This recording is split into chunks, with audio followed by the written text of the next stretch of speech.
ناظرین، ایک بار پھر ہم آپ کو خوش آمدید کہتے ہیں. ہم وقفے پہ جانے سے قبل جو ہے محترم افتخار احمد ملک سے ممکنات سماعت کر رہے تھے اور ہم اب گفتگو کا سلسلہ آگے بڑھاتے ہیں. ملک صاحب، یہ جو ادبی محافل جیسا ہم بات کر رہے تھے، دبستان کراچی میں پچھلے چند سال سے ان میں اضافہ ہوا ہے. بہت ساری تنظیمیں آپ نے بتایا کہ جو سندھ بار سے بھی شامل ہوئی ہیں، اور اسی طرح باہر کی جانب شہری اس کی جانب بھی بہت ساری تنظیمیں بنی ہیں اور یہ سلسلہ آگے بڑھ رہا ہے. تو اس میں ایک بڑا کردار سامنے آیا ہے جو وہ ادب پروری کے حوالے سے ہے کچھ شخصیات کا، جس میں آپ بھی شامل ہیں. میں یہ کلیئر کر دوں بات. تو ہم شروع سے اگر ادب کی تاریخ پہ نظر ڈالیں تو ہمیں بہت سارے لوگ جو اس وقت یہ سمجھ لیں کہ بادشاہ یا نواب یا مہاراجا راجا ہوتے تھے، ادب پروری کرتے نظر آتے ہیں، جو شاعروں کو بھی وظائف دیا کرتے تھے اور شعری نشستوں کا انعقاد بھی ان کے حوالے سے ہوا کرتا تھا. تو آپ اس کو کس حوالے سے دیکھتے ہیں؟ چونکہ پچھلے دنوں بہت ساری تنقید اس پہ ہوتی رہی ہے، تو اس پہ میں آپ کے ویوز جاننا چاہوں گا کہ یہ ہوتا رہنا چاہیے. میرے خیال ہے اس میں ادب کی ترویج ہو رہی ہے، میں سمجھتا ہوں. آپ کیا کہیں گے؟ مقبول بھائی، میں اس میں یہ عرض کرنا چاہتا ہوں کہ ہمیشہ سے آپ ہسٹری اٹھا کر دیکھ لیں، تاریخ دیکھیں انڈیا میں، ہندوستان میں، تو اگر شعراء کی ادب کی سرپرستی نوابین بادشاہ نہ کرتے تو شاید اس طرح سے اردو ادب کی فروغ اس طرح نہ ملتا. بے شک. اس سے آپ سب سے بڑی مثال لے سکتے ہیں کہ جب بہادر شاہ ظفر آخری وہ بادشاہ تھے، حالانکہ ان کے بادشاہت یا شہنشاہیت کو انڈیا پورے میں وہ افیکٹو یا فعال نہیں تھی، لیکن وہ لال قلعہ دلی تک ہی وہ لمیٹڈ تھے، محدود رہے، لیکن وہ شاعروں کی سرپرستی کرتے تھے. آپ جب بھی اٹھا کے دیکھتے ہیں تو آپ کو غالب اور ذوق انہی کی محفل میں ملتے ہیں کہ انہوں نے ان کی سرپرستی کی. غالب 1850 سے لے کر 1857 تک، جب تک کہ مغلیہ سلطنت وہ یعنی کہ جنگ آزادی میں وہ ختم نہیں ہوگی، تو وہ غالب وہاں موجود تھے، وہاں مشاعرے ہوا کرتے تھے، استاد ذوق وہاں موجود تھے، باقی پورے جتنے بھی اس زمانے میں ان کے معاصرین تھے وہاں موجود تھے، اور یعنی کہ شہنشاہ کی سرپرستی میں وہ مشاعرے ہوا کرتے تھے. شاید ہمیں ذوق اور غالب اس طرح نہ ملتے اگر سرپرستی نہ ہوتی، اگر ان کا معاش کا مسئلہ حل نہ ہوتا تو شاید ہمیں غالب یا ذوق جو ہے اس طرح ہم تک نہ پہنچتے. بلکہ یہ دو تو بڑے نام ہیں، بہت سارے ان کے ہم اثر اور بھی بہت سارے شاعر تھے جن کی سرپرستی وہ کیا کرتے تھے. اور خاص طور پہ دیکھیں غالب کی جو سب سے خوبصورت ترین شاعری ہے وہ ہے ہی 1850 سے 57 تک، 7 سال میں بہت خوبصورت شاعری اسی زمانے سے تعلق رکھتی ہے. آپ نے اپنی ادبی تنظیم کا نام بھی شاید میں نے اپنی تنظیم اسی وجہ سے بنائی، اس کا نام رکھا میں نے ایوان غالب، اور اس کا صرف مقصد یہی ہے. حالانکہ غالب کے اوپر تو بہت کام ہوا ہے، تنظیمیں کام کر رہی ہیں پورے پاکستان میں، ہندوستان میں، اور باہر بھی یہ کام ہو رہے ہیں، لیکن میں سمجھا تھا کیونکہ مجھے اپنا ایک غالب سے ایک شوق بھی ہے، عقیدت بھی ہے، تو میں سمجھا تھا کہ میں اپنے جو جیسے آپ ہیں، مقبول بھائی ہیں، آپ ہیں، محمد علی صاحب بیٹھے ہوئے ہیں، اور یہ سارے ہم مل کے تو ہم خاص طور پہ ایک ایسا گوشہ بنائیں، ایک ایسی تنظیم بنائیں جس میں جب بھی ہم بیٹھیں تو غالب فہمی عام چیز نہیں ہے، عام چیز نہیں ہے. بالکل. غالب کے شعر تو ہم سارے کہتے ہیں جی فلاں شعر، لیکن غالب کا جو مشکلات ہے، جو اس کی تہ دار شاعری ہے، اس کو سمجھنے کے لیے جب تک ہم اس میں غور و فکر نہیں کرتے اس وقت تک تہیں نکل نہیں سکتی ہیں، باہر نہیں آ سکتی ہیں.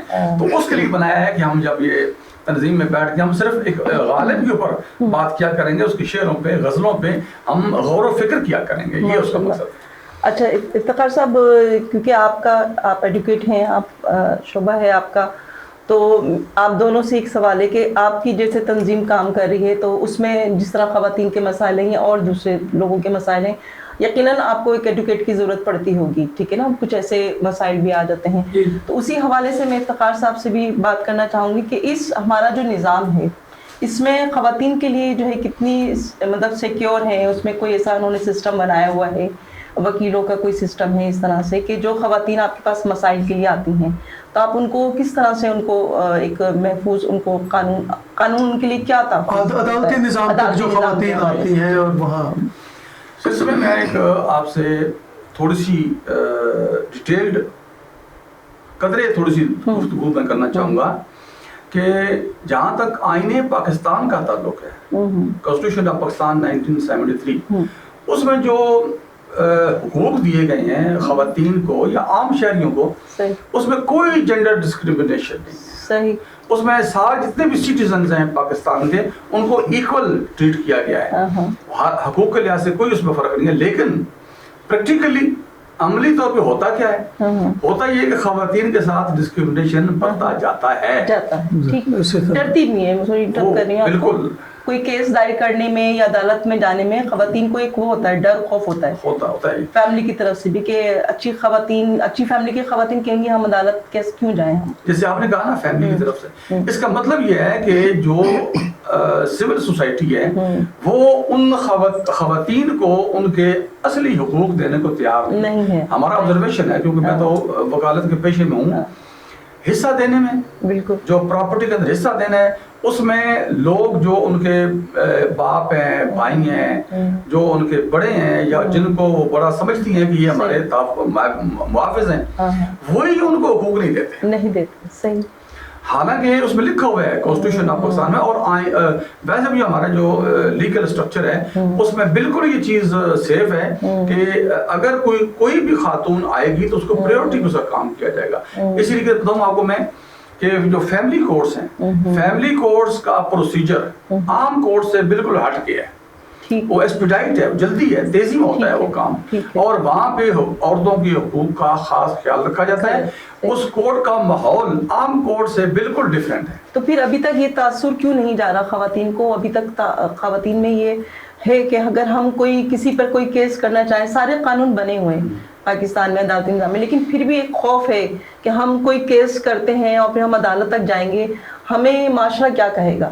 یہ خوف خواتین میں ابھی تک ہے. تو یہ کس طرح سے ختم ہوگا؟ کیا ان کو انصاف نہیں مل رہا؟ ایک وجہ یہ کہ یا پھر ان کو جو ہے وہ کچھ غلط ان کو طریقے سے ان خواتین کو دیکھا جاتا ہے جو وہ یہ اپنا حق حاصل کرنے کے لیے عدالت تک نہیں جاتی ہیں یا کورٹ مطلب کیس نہیں کرتی، عدالت سے رجوع نہیں کرتی. جیسے میں نے آپ سے عرض کی نا کہ آئین میں اور قانون میں تو بالکل ہر چیز کمپلیٹ ہے، پوری ہے. اگر کوئی خاتون آتی ہے تو اپنے حق اس کو ملتے ہیں، حقوق ملتے ہیں اور وہ اپنا حق لے لیتی ہے. لیکن سوسائٹی کا پریشر، سول سوسائٹی کا جو پریشر ہے، اس میں خاندان ہے، اس میں محلے والے ہیں، گاؤں والے ہیں، شہر والے ہیں، وہ لوگ جو ہے نا، وہ جو اس کے اوپر جو ایک پابندیاں ہیں، پابندیاں ہیں، وہ اس کو وہاں تک نہیں آنے دیتے، رکاوٹ ڈالتی ہیں. تو اس کے لیے میں جو ہمیشہ میں بات کرتا ہوں جب یہ ٹاپک آتا ہے تو میں کہتا ہوں کہ خواتین میں اس چیز کی اویئرنیس، ان کے حقوق کی اویئرنیس، ان کے حقوق سے آگاہی، اس کی مہم چلانی چاہیے اور خواتین کو ہمت کر کے آگے آنا چاہیے. جہاں ان کے حقوق مقصب کیے جا رہے ہیں وہ اس چیز سے قطع نظر کے مجھے کون کیا کہے گا وہ آئیں. ہم نے تو اپنے پلیٹ فارم پہ ہماری جو اپنی قانون کی جو ہماری وہ لا کی فرم ہے عابدین افتخار سولیسیٹر، ہم نے اس میں اعلان کیا ہوا ہے کہ ہماری جہاں ہمارا تعلق ہے وکلاء میں اور شاہرات خواتین، ہمارے پاس وہ خواتین جب آئیں گی کیس اپنا لے کے رائٹ لینے کے لیے، ہم ان کا کیس ان سے فیس بھی نہیں لیں گے اور ہم ان کا کیس فری میں لڑیں گے. کیونکہ دیکھیں فیس کے اوپر ایک بات آ جاتی ہے کہ صرف خواتین ہی نہیں، ایک عام فرد اس معاشرے کا وہ بھی شاید اس وجہ سے بھی ڈرتا ہے کہ وہ اس کو پتا ہے کہ اگر میں عدالت تک جاؤں گا تو میرے بیک پہ اتنا پیسہ ہونا چاہیے جو مجھے آگے ضرورت پڑے گی. یہ وجہ بھی ہوتی ہے کہ تو اس طرح کا بھی کچھ عدالتی نظام ہے کہ ایسے لوگوں کی کیس ان سے لڑے جائیں بغیر فیس لیے یا ان کی مدد کی جائے. دیکھیں جی، یہ میں آپ کو بتاؤں، یہ بڑا اچھا سوال کیا آپ نے.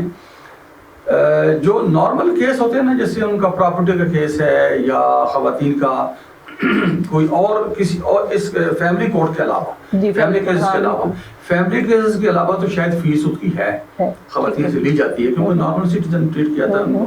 لیکن فیملی کورٹ، فیملی کیس جب ٹرائل کرنی ہوتی ہے یا کوئی خاتون جب فیملی کورٹ میں کیس کرتی ہے اس پر کوئی فیس نہیں. اور ان کیس اگر وہ جا کے ایک پروویژن ہے لا میں کہ اگر وہ کورٹ سے کہے کہ میرا وکیل کرنے کی میرے میں مطلب فائنینشیل پوزیشن میری اتنی ویک ہے کہ میں نہیں کر سکتی، تو کورٹ خود اس کو وکیل پرووائڈ، سرکاری وکیل دیتا ہے. تو ہم یہ تہذیب رمضان کے پروگرام کے تھرو یہ پیغام دینا چاہیں کہ آپ افتخار جو کچھ اس مسئلے مسائل میں ہیں، خواتین ہیں یا مرد حضرات، وہ رجوع کر سکتے ہیں افتخار صاحب سے. کوئی مشکل نہیں ہے آج کے دور میں جو ہے اپنا کیس لڑنا، اپنا حق حاصل کرنا. بالکل ایسا. محمد علی صاحب، ادب کی جیسے بات ہو رہی تھی، غزل ایک خوبصورت صنف ہے ادب کی، تو کیوں نہ ہم افتخار احمد ملک صاحب سے غزل سماعت کریں ان کی؟ بڑی خوشی ہوگی.